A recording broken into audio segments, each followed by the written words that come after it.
mình sẽ chỉ cho các bạn cách gấp một chiếc máy bay nha. Thì những nguyên liệu các bạn cần là một tờ giấy A4 và một cây bút màu đen.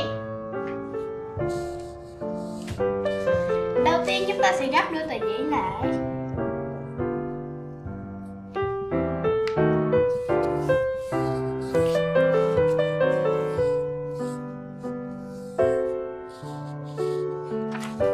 Các bạn mở ra và dùng phần đầu này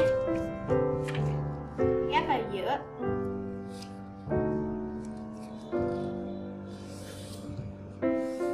Và bên này cũng vậy.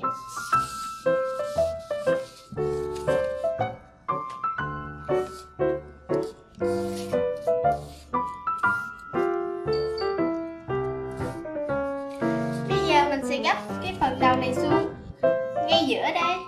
Đây ngay phần cuối. Đầu nhọn này mình sẽ gấp cái nó đường vào.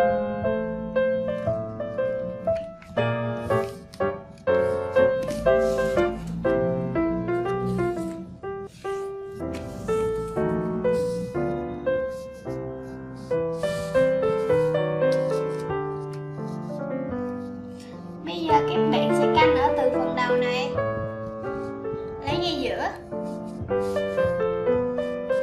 và gấp cho nó xuống dưới đây. Các bạn sẽ canh nha.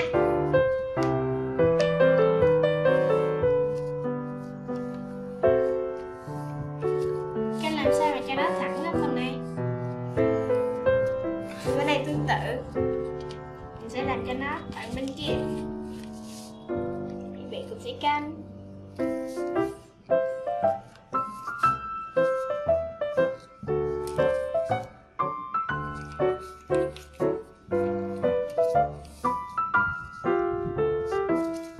Bây giờ ở phần đầu này mình sẽ gấp nó lên đây cho nó sát ở hai phần này luôn nhé.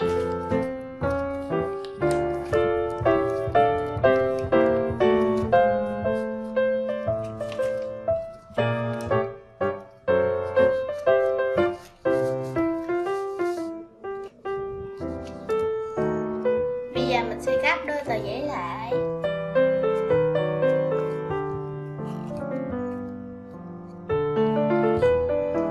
Đây.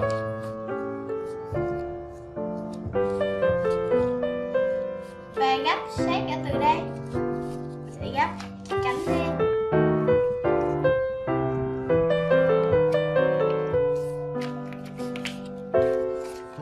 Rồi lật ngược lại.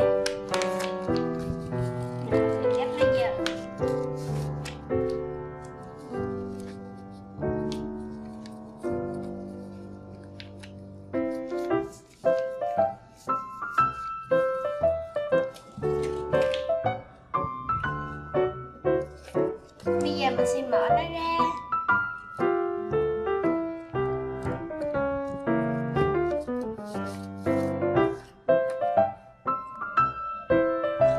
Dùng một cây bút để nó vào cái phần cánh này và các bạn sẽ xoay.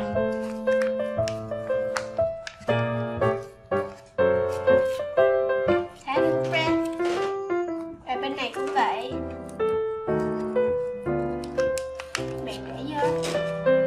Xoay. Và tháo cái bút ra.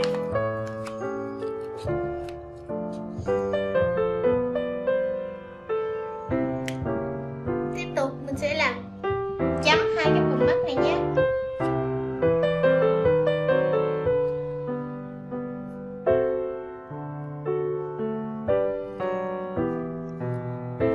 Vậy là xong. Cảm ơn các bạn đã xem video của mình. Đừng quên like, share và subscribe cho kênh PA Channel. Xin chào và hẹn gặp lại các bạn ở những video sau.